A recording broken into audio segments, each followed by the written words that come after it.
नमस्कार प्यारे बच्चों, समाजशास्त्र के इस वीडियो लेक्चर में आप सभी का स्वागत है। मैं विनोद कुमार, प्राध्यापक समाजशास्त्र, राजकीय वरिष्ठ माध्यमिक विद्यालय सजुमा कैथल, आपका हार्दिक स्वागत करता हूं।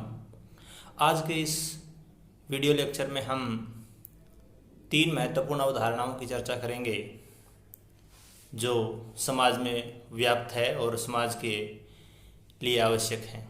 आज की अवधारणाओं में हम चर्चा करेंगे सहयोग, प्रतिस्पर्धा और संघर्ष की।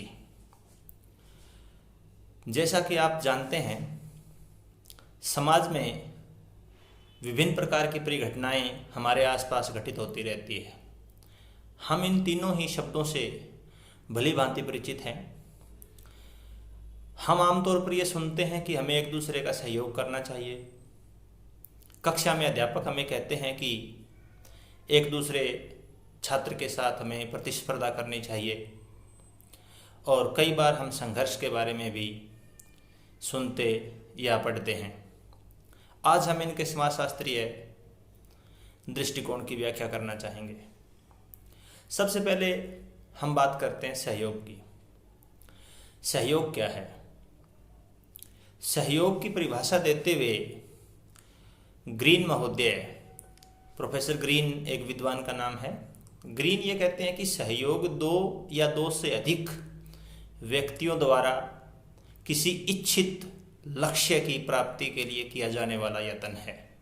अर्थात जब 2 या 2 से अधिक व्यक्ति या 2 या 2 से अधिक समूह, 1 या 1 से अधिक समूह भी हो सकता है, जब किसी इच्छित या सामान्य लक्ष्य के लिए मिलकर प्रयत्न करते हैं तो इस अवधारणा को सहयोग का नाम दिया जाता है।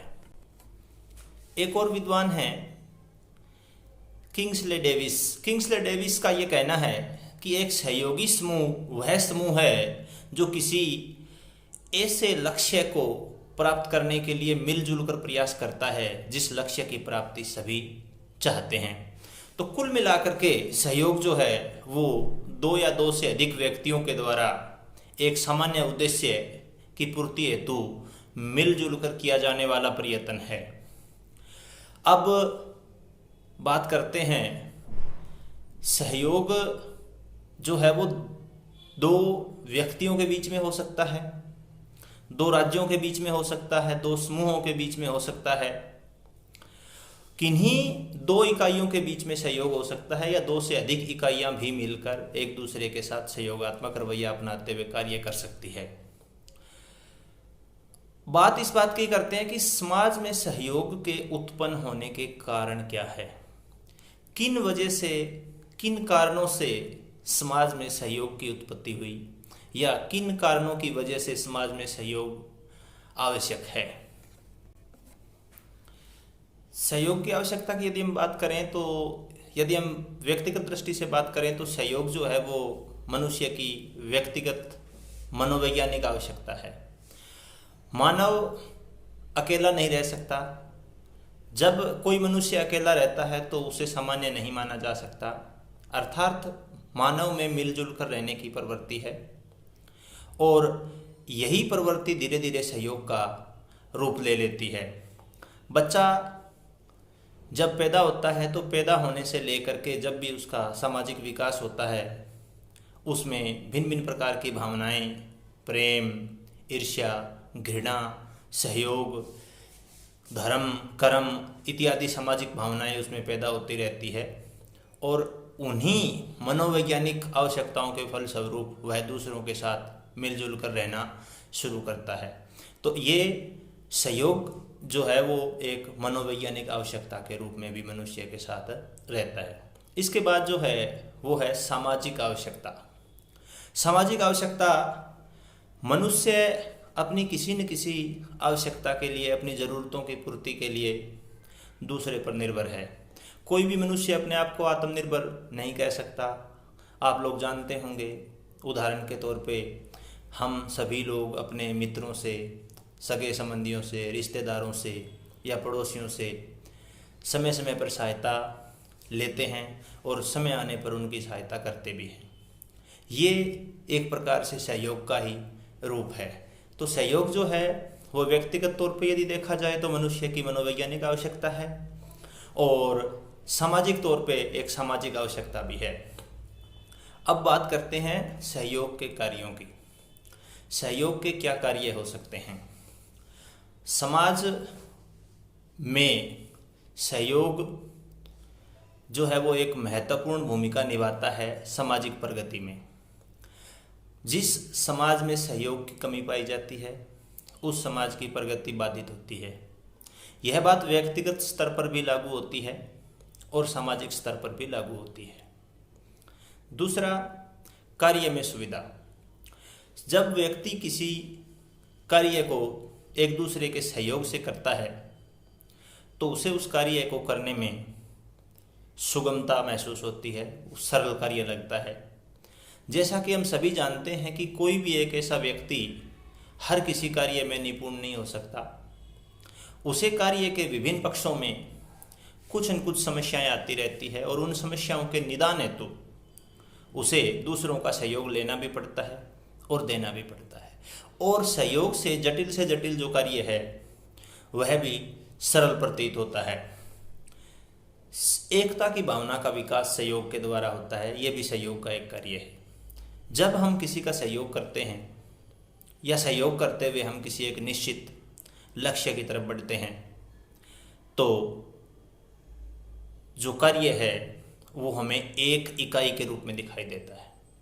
मान लीजिए कि हम हमारे किसी मित्र का सहयोग कर रहे हैं। अपने मित्र का सहयोग करते समय हम ये नहीं देखते कि ये कार्य उसका है, हमें सिर्फ उस कार्य के अंतिम लक्ष्य तक पहुंचना होता है। तो इसमें एकता का विकास होता है। आर्थिक क्षेत्र में उपयोगी।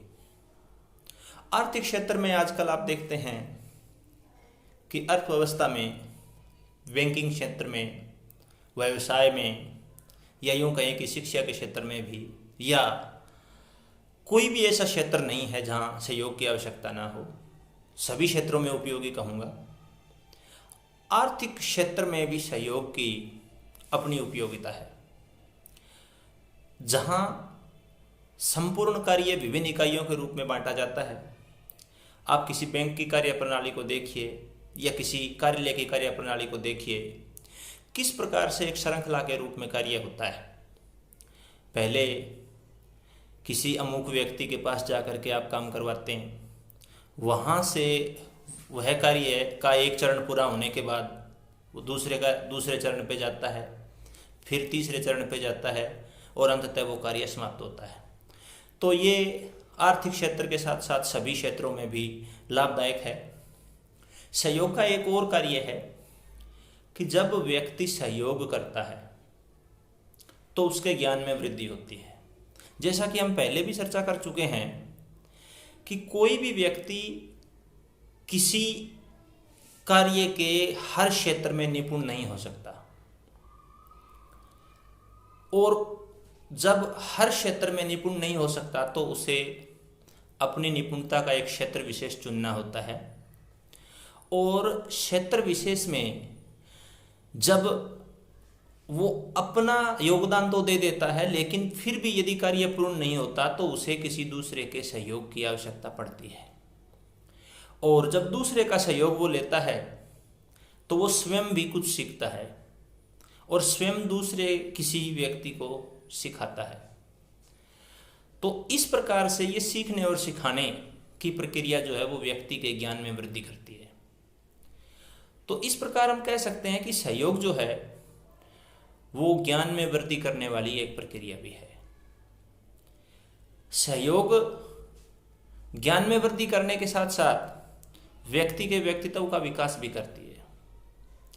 मान लीजिए कि कोई एक ऐसा व्यक्ति जो न तो किसी का सहयोग करता हो न किसी से सहयोग लेता हो, ऐसा व्यक्ति समाज में आसानी से समायोजित नहीं हो पाता और उसके व्यक्तित्व में नकारात्मक गुण है, बल्कि गुण तो नहीं कहूँगा, नकारात्मक वृत्तियाँ जो है वो ज़्यादा आ जाती है।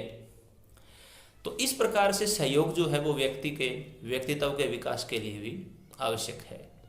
तो सहयोग का अर्थ हमने जाना कि सहयोग दो व्यक्तियों, दो समूहों या दो से अधिक समूहों के द्वारा किसी इच्छित लक्ष्य की प्राप्ति के लिए मिलजुल करके किया जाने वाला प्रयत्न है। सहयोग की आवश्यकता हमने जानी, सहयोग के उत्पन्न होने के कारण जाने, मनोवैज्ञानिक कारण हैं, सामाजिक कारण हैं। सहयोग के कार्य हमने जाने, जैसे विभिन्न कार्य है, एकता की भावना का विकास होता है, कार्य में सुविधा होती है, आर्थिक क्षेत्र या और अन्य विभिन्न क्षेत्रों में उपयोगी है, व्यक्ति के ज्ञान में वृद्धि होती है, व्यक्ति के व्यक्तित्व के विकास में सहायक है। तो सहयोग की अवधारणा आप समझ गए होंगे। तो सहयोग जो है वो एक महत्वपूर्ण समाजशास्त्रीय अवधारणा है और सहयोग के बारे में हमने काफ़ी कुछ इसमें पढ़ा है। आगे हम दो अन्य अवधारणाओं के बारे में बात करेंगे। सहयोग पर चर्चा करने के बाद अब हम दूसरी अवधारणा पर चर्चा करते हैं, जो कि है प्रतिस्पर्धा। प्रतिस्पर्धा या कंपटीशन, ये शब्द आज के जीवन में विद्यार्थी बहुत बार सुनता है और ख़ास तौर से जब 10वीं कक्षा की परीक्षा पास करने के बाद विद्यार्थी 11वीं या 12वीं कक्षा में होता है तो इस शब्द से उनका काफ़ी वास्ता पड़ता है। कई बार अध्यापक, अभिभावक या समाज के प्रबुद्ध जन उन्हें कहते हैं कि आगे चलकर उन्हें कंपटीशन की तैयारी करनी है या प्रतिस्पर्धा की तैयारी करनी है, तो वो इस अवधारणा को अपने मन में बैठाना शुरू करते हैं। हम प्रतिस्पर्धा की बात कर रहे हैं। प्रतिस्पर्धा क्या है, इसकी अर्थ की यदि हम बात करें तो प्रतिस्पर्धा एक असहभागी प्रक्रिया है जिसमें भाग लेने वाले जो व्यक्ति होते हैं उनमें कम या अधिक मात्रा में एक दूसरे के प्रति ईर्ष्या या द्वेष का भाव पाया जाता है। अर्थात प्रतिस्पर्धा एक असहभागी प्रक्रिया बताई गई है जिसमें जो प्रतिभागी होते हैं, जो भाग लेने वाले लोग होते हैं, उनमें एक दूसरे के प्रति ईर्ष्या या द्वेष की भावना है वो पाई जाती है। बोगार्ट्स के शब्दों में यदि हम प्रतिस्पर्धा की बात करें तो प्रतिस्पर्धा एक ऐसी वस्तु को प्राप्त करने के चुनौतीपूर्ण प्रयत्न को कहा गया है जो इतनी मात्रा में नहीं होती कि सबकी मांग की पूर्ति हो सके। अर्थात प्रतिस्पर्धा में बोगार्ट्स ये कहते हैं कि कोई वस्तु, कोई स्थान, कोई पद इतने होते हैं जिनकी संख्या सीमित होती है और सीमित संख्या होने की वजह से उन पदों को, उस वस्तु को, उन स्थानों को चाहने वाले लोगों की सबकी इच्छाओं की पूर्ति नहीं हो सकती। तो यहाँ हमें दो बातें तो स्पष्ट हो जाती है कि प्रतिस्पर्धा में वस्तुओं की, स्थानों की, पदों की संख्या जो है वो सीमित होती है। उन पदों को, स्थानों को चाहने वाले जो लोग हैं उनकी संख्या अधिक होती है। अर्थात सीमित मात्रा में कोई वस्तु है, उसको प्राप्त करने की इच्छा अधिक मात्रा में जब लोग रखते हैं तो उनमें प्रतिस्पर्धा होती है। और यही वजह है, जैसा कि पहले हमने चर्चा की, कि उनमें एक दूसरे के प्रति हल्की या अधिक ईर्ष्या की भावना होती है। वो किसी न किसी रूप में हार जीत की भावना भी इसमें शामिल होती है। प्रतिस्पर्धा की क्या विशेषताएं हो सकती है? प्रतिस्पर्धा जो है उसके लिए सबसे आवश्यक जो वस्तु है वो ये है, आवश्यक जो विशेषता है वो ये है कि उसके लिए दो या दो से अधिक लोगों का होना आवश्यक है। अकेले व्यक्ति के साथ प्रतिस्पर्धा नहीं हो सकती। जब कोई व्यक्ति प्रतिस्पर्धा करता है तो इसके लिए आवश्यक है कि उसके साथ एक या एक से अधिक प्रतिस्पर्धी अवश्य हो। प्रतिस्पर्धा एक अवैयक्तिक प्रक्रिया है, इम्पर्सनल प्रोसेस है। अवैयक्तिक से अभिप्राय क्या है कि अधिकांश समय या अधिकांशतः ऐसा होता है, अधिकतर, कि जो प्रतिस्पर्धी होते हैं वे एक दूसरे को जानने वाले नहीं होते।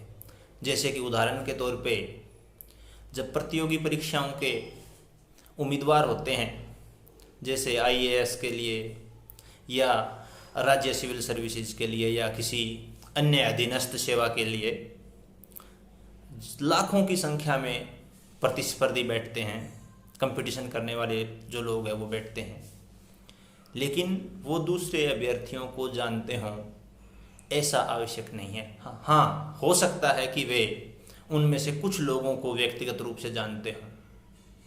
वे विभिन्न राज्यों से हो सकते हैं, विभिन्न जिलों से हो सकते हैं, विभिन्न क्षेत्रों से हो सकते हैं। तो इस प्रकार से प्रतिस्पर्धा जो है वो एक अवैयक्तिक प्रक्रिया है, क्षमा करें। प्रतिस्पर्धा है वो एक निरंतर प्रक्रिया भी है। ये भी इसकी एक विशेषता है कि निरंतर प्रतिक्रिया है। जीवन के प्रत्येक क्षेत्र में प्रतिस्पर्धा है वो सदैव चलती रहती है। शिक्षा के क्षेत्र में, आर्थिक क्षेत्र में, आर्थिक क्षेत्र के बाद सामाजिक जीवन में भी आजकल लोग प्रतिस्पर्धा है वो करते हैं। तो यह एक निरंतर चलने वाली प्रक्रिया है। सामान्यतः अचेतन प्रक्रिया है। अचेतन का अर्थ है कि व्यक्ति अनजाने में ही प्रतिस्पर्धा करता है। वह यह दावा तो करता है कि मेरी किसी से कोई प्रतिस्पर्धा नहीं है, मेरी किसी से कोई कंपटीशन नहीं है, लेकिन जाने अनजाने में वह प्रतिस्पर्धा करता रहता है। इसके अतिरिक्त प्रतिस्पर्धा जो है वो अहिंसात्मक ढंग से लक्ष्य प्राप्त करने का साधन है। आमतौर पे जो प्रतिस्पर्धाएं होती है उनमें हिंसा का कोई स्थान नहीं होता और अहिंसात्मक तरीके से प्रतिस्पर्धाएं संपूर्ण होती है। इसके अतिरिक्त प्रतिस्पर्धा के स्वरूप की हम बात कर सकते हैं। प्रतिस्पर्धा किन क्षेत्रों में हो सकती है, प्रतिस्पर्धा के रूप क्या हो सकते हैं। तो प्रतिस्पर्धा के विभिन्न प्रकार के क्षेत्रों में प्रतिस्पर्धा पाई जाती है। जैसे कि आर्थिक क्षेत्र में आर्थिक प्रतिस्पर्धा दो व्यक्तियों के बीच में हो सकती है, दो व्यावसायिक घरानों के बीच में हो सकती है, दो समूहों के बीच में हो सकती है, दो उद्योगों के बीच में हो सकती है। अर्थात आर्थिक क्षेत्र में जो प्रतिस्पर्धा पाई जाती है उसको हम आर्थिक प्रतिस्पर्धा का नाम देते हैं। इसमें आमतौर पे अर्थ का समावेश अधिक होता है, रुपए पैसे या आय से जोड़ के इसको देखा जाता है। सांस्कृतिक प्रतिस्पर्धा दो संस्कृतियों के बीच में हो सकती है, जिसमें अपनी संस्कृति में अधिक सुधार करना, अपनी संस्कृति को अधिक उत्कृष्ट बनाना जैसी प्रक्रियाएं शामिल हो सकती है। ये अपनी संस्कृति को श्रेष्ठ मानने के कारण उत्पन्न होती है। जैसे कि पश्चिमी लोग हैं वो अपनी संस्कृति को श्रेष्ठ मानते हैं, कुछ भारतीय जो लोग हैं वो भारतीय संस्कृति को श्रेष्ठ मानते हैं। इसी प्रकार से समूह विशेष के लोग अपनी संस्कृति को श्रेष्ठ मान सकते हैं। इसके अतिरिक्त प्रजातीय प्रतिस्पर्धा हो सकती है। ये दो प्रजातियों के मध्य होने वाली प्रतिस्पर्धा है।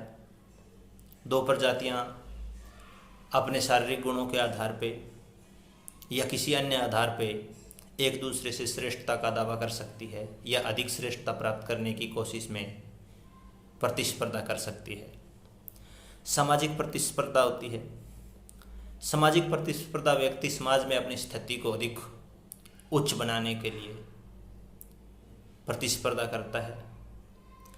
ऐसा करके वह समाज में अपनी स्थिति को सुदृढ़ करना चाहता है, अपनी प्रतिष्ठा में वृद्धि करना चाहता है। वो किसी भी तरीके से हो सकता है, जैसे कि कुछ निम्न जातियां संस्कृतिकरण की प्रक्रिया के द्वारा अपने समान दूसरी जातियों से प्रतिस्पर्धा करके अपनी स्थिति को सुदृढ़ करने का प्रयत्न करती है, या कहीं भी जैसे आर्थिक रूप से मजबूत होकर के समाज में अपनी स्थिति को सुदृढ़ करना चाहती है। राजनीतिक प्रतिस्पर्धा हो सकती है, प्राय दो राजनीतिक दलों के बीच में होती है, तो राजनीतिक प्रतिस्पर्धा भी हो सकती है। प्रौद्योगिक प्रतिस्पर्धा होती है।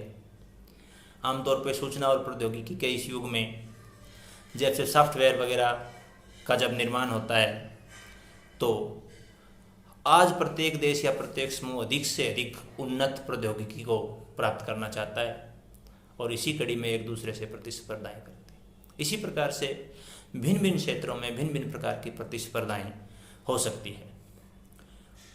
इसके अतिरिक्त दो अन्य वर्गीकरण भी हम प्रतिस्पर्धा के कर सकते हैं। व्यक्तिक वर्गीकरण कह सकते हैं, दो व्यक्ति विशेष के बीच में प्रतिस्पर्धा। कई रूप हो सकते हैं उसका, खेल के माध्यम से हो सकती है, जैसे एक दो खिलाड़ी खेलते हैं, ऐसा संभव है कि वो एक दूसरे को प्रत्यक्ष रूप से जानते हों, क्योंकि आमतौर पर उन्होंने बहुत से मैच साथ खेले होंगे। अव्यक्तिक प्रतिस्पर्धा, जैसे कि मैंने पहले भी बताया, उम्मीदवारों में, विभिन्न प्रतियोगी परीक्षाओं के उम्मीदवारों के बीच में होने वाली प्रतिस्पर्धाएं। तो ये प्रतिस्पर्धा के कुछ प्रकार।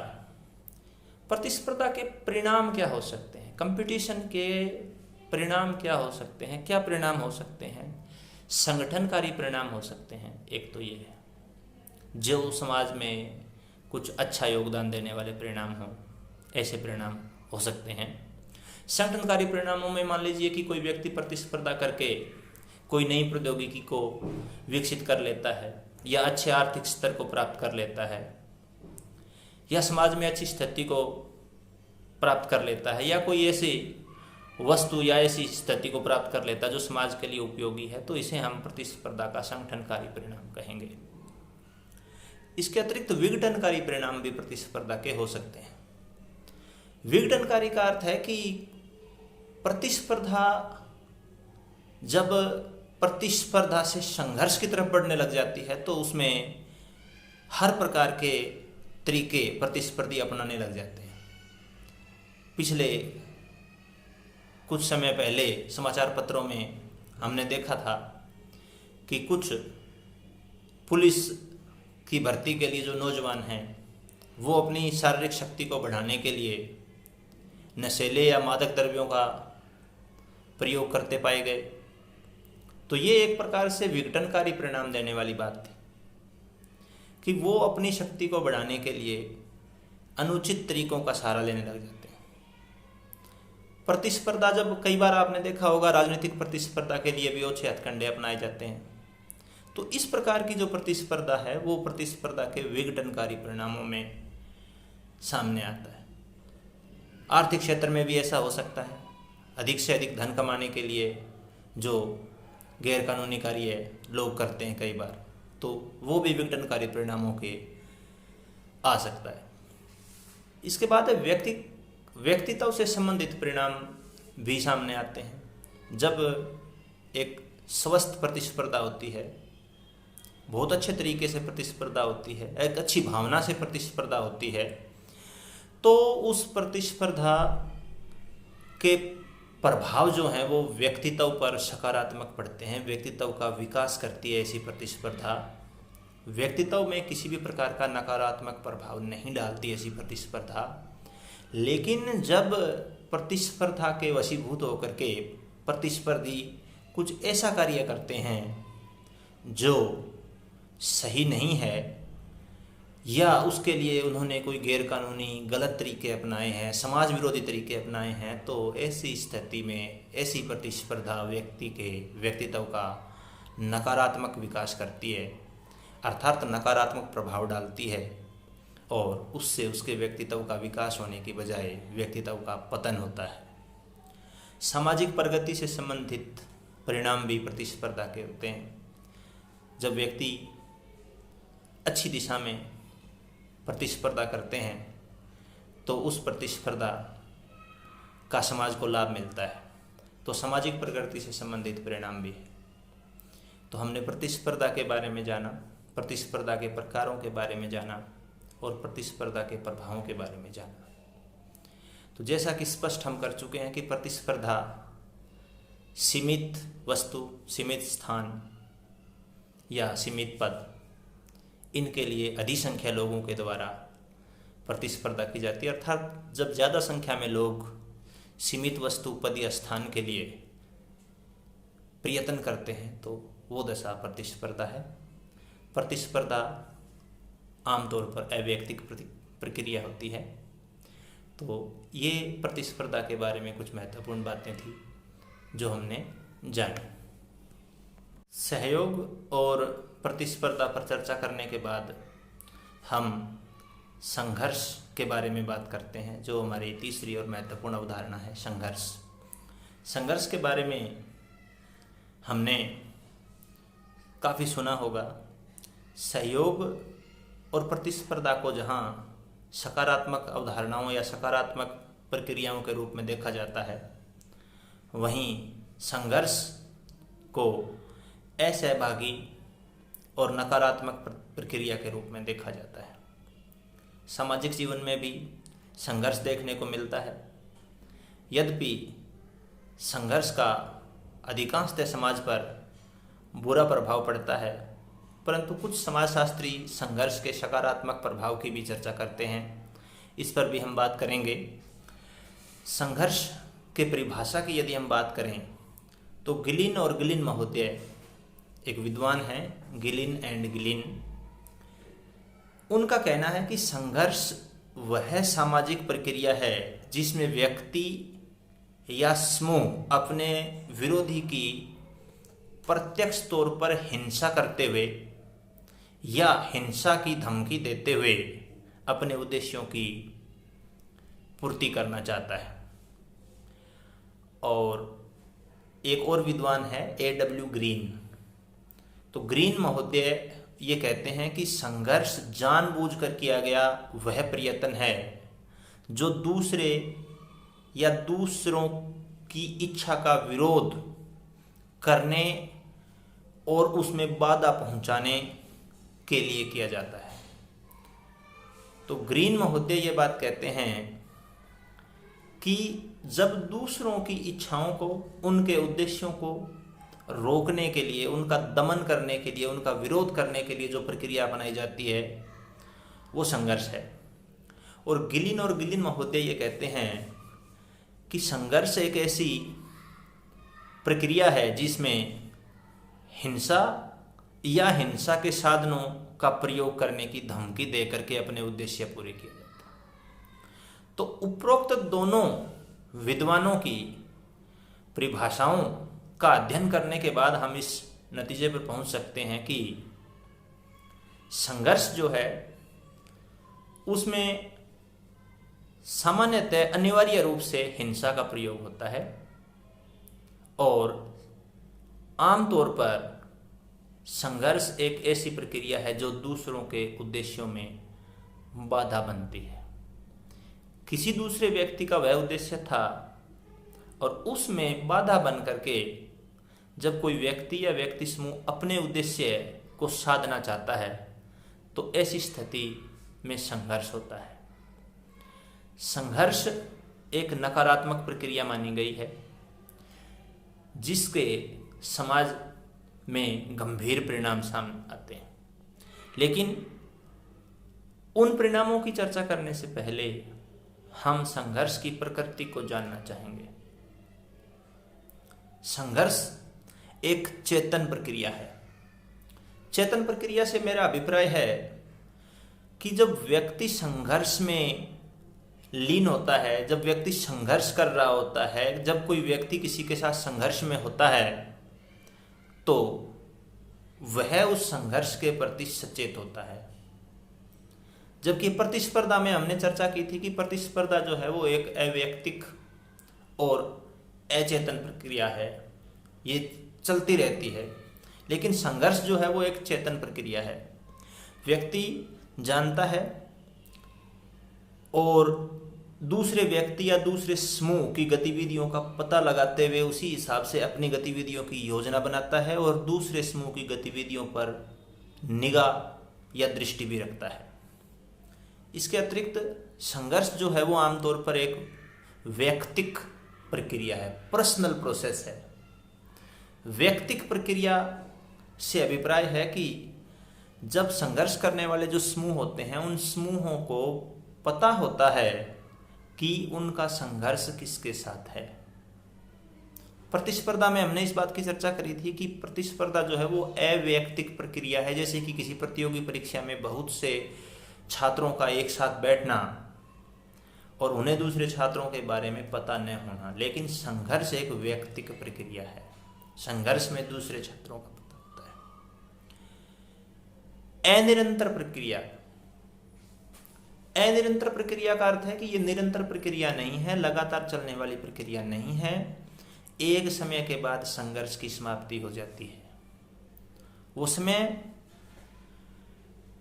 कुछ भी हो सकता है, उस समय कुछ घंटे, कुछ मिनट, कुछ महीने, कुछ वर्ष हो सकता है, लेकिन एक समय ऐसा आता है जब संघर्ष की समाप्ति हो जाती है, और ये संघर्ष की समाप्ति होना आवश्यक है। यदि संघर्ष की समाप्ति ना हो तो मानव के शांतिपूर्ण जीवन के अस्तित्व पर खतरा मंडराने लग जाता है। तो अनिरंतर प्रक्रिया है। अनिरंतर प्रक्रिया के बाद हम संघर्ष की एक और विशेषता की बात करते हैं कि संघर्ष जो है वो एक सार्वभौमिक प्रक्रिया है। सार्वभौमिक प्रक्रिया का अर्थ है कि विश्व में सभी स्थानों पर संघर्ष की अवधारणा किसी न किसी रूप में पाई जाती है। संघर्ष में आमतौर पर हिंसा का भाव सम्मिलित होता है। तो संघर्ष के बारे में कुछ चीजें बिल्कुल स्पष्ट हो चुकी है। दूसरों के उद्देश्य में बाधा पहुंचाने वाली प्रक्रिया है। हिंसा या हिंसा की धमकी संघर्ष का मूल तत्व है।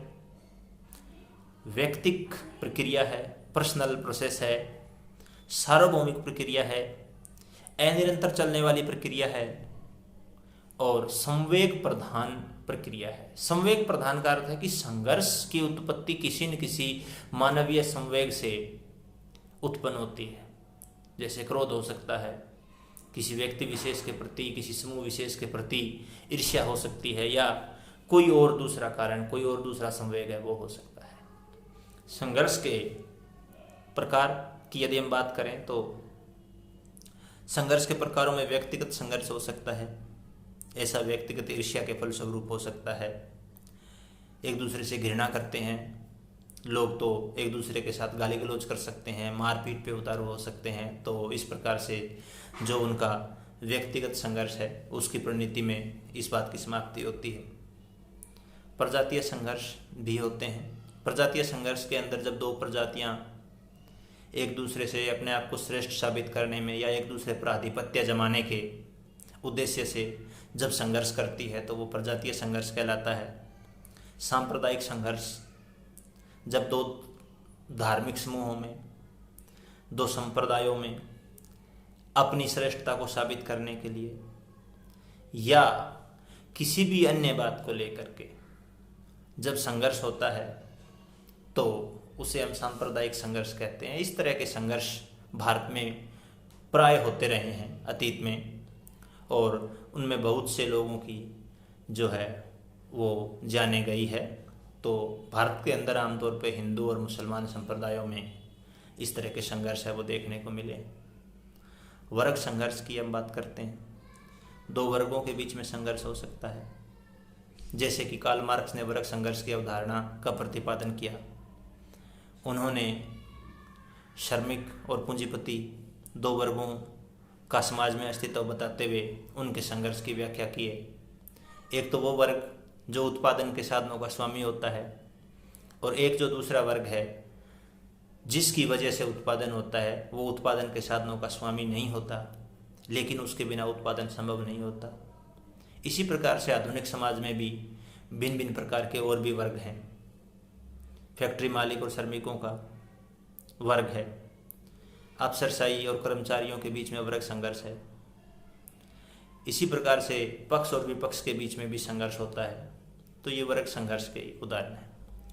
राजनीतिक संघर्ष हो सकता है। राजनीतिक संघर्ष में जो संघर्ष है वो अंतर्देशीय भी हो सकता है और अंतर्राष्ट्रीय भी हो सकता है। अंतर्देशीय से अभिप्राय जो देश के भीतर विभिन्न राजनीतिक, विभिन्न विचारधाराओं वाली पार्टियों के मध्य विचारधारा की लड़ाई के रूप में, और धीरे धीरे ये ऐसा जो संघर्ष है वो प्रतिस्पर्धा से फिर संघर्ष में तब्दील हो जाता है। और अंतर्राष्ट्रीय संघर्ष में हम दो देशों के बीच के संघर्ष को भी ले सकते हैं। इसके अतिरिक्त जातीय संघर्ष भी हो सकता है। जातीय संघर्ष जो है वो दो जातियों के बीच में अपनी श्रेष्ठता को साबित करने के लिए, किसी क्षेत्र विशेष में आधिपत्य की स्थापना के लिए, या कोई भी और जातिगत रीति रिवाज को लेकर के भी संघर्ष है वो हो सकता है। अब बात करते हैं कि संघर्ष के समाज पे क्या प्रभाव पड़ते हैं। जैसा कि मैंने आपको बताया था कि संघर्ष के अधिकांश प्रभाव है वो नकारात्मक है, क्योंकि हिंसा का प्रयोग होता है, खून खराबा होता है, बहुत लोगों की जान है वो जा सकती है, संपत्ति को नुकसान हो सकता है। फिर भी जो संघर्ष है उसके कुछ परिणाम इस तरह से हो सकते हैं। संघर्ष जो है वो अंतः समूह की एकता के लिए बहुत आवश्यक है। जब कोई समूह संघर्ष में तल्लीन है, तो जब वो समूह संघर्ष कर रहा है तो उस समूह में एकता की भावना आती है, और ऐसा करने का जो कार्य है वो संघर्ष की अवधारणा के द्वारा किया जाता है। इसके अतिरिक्त संघर्ष का नकारात्मक प्रभाव ये भी हो सकता है कि समूह की एकता भंग हो जाए।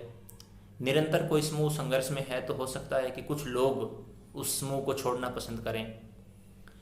इसके अतिरिक्त संघर्ष के अन्य परिणामों में जन व धन की बर्बादी हो सकती है। यदि कोई समाज निरंतर संघर्ष में रहेगा तो उसके संसाधन है वो व्यर्थ जाते रहेंगे, और एक और भी व्यक्तिगत प्रभाव इस पे पड़ सकता है कि व्यक्ति के व्यक्तित्व का स्वस्थ विकास है वो संभव नहीं होगा। जब कोई व्यक्ति संघर्ष में रहेगा तो उसके द्वारा अपने व्यक्तित्व की तरफ ध्यान देना मुश्किल हो जाएगा। तो हमने आज सहयोग, प्रतिस्पर्धा और संघर्ष के बारे में जाना। हमने इन 3 महत्वपूर्ण अवधारणाओं के अर्थ, इनकी विशेषताएं और इनके प्रभावों के बारे में भी हमने जाना, इनके प्रकारों के बारे में भी हमने जाना। उम्मीद करते हैं कि इस तीनों अवधारणाओं का अच्छे से श्रवण करने के बाद जो छात्र हैं वो तीनों अवधारणाओं में भेद कर पाएंगे, इनमें जो सूक्ष्म भेद है उसका पता लगा पाएंगे। धन्यवाद।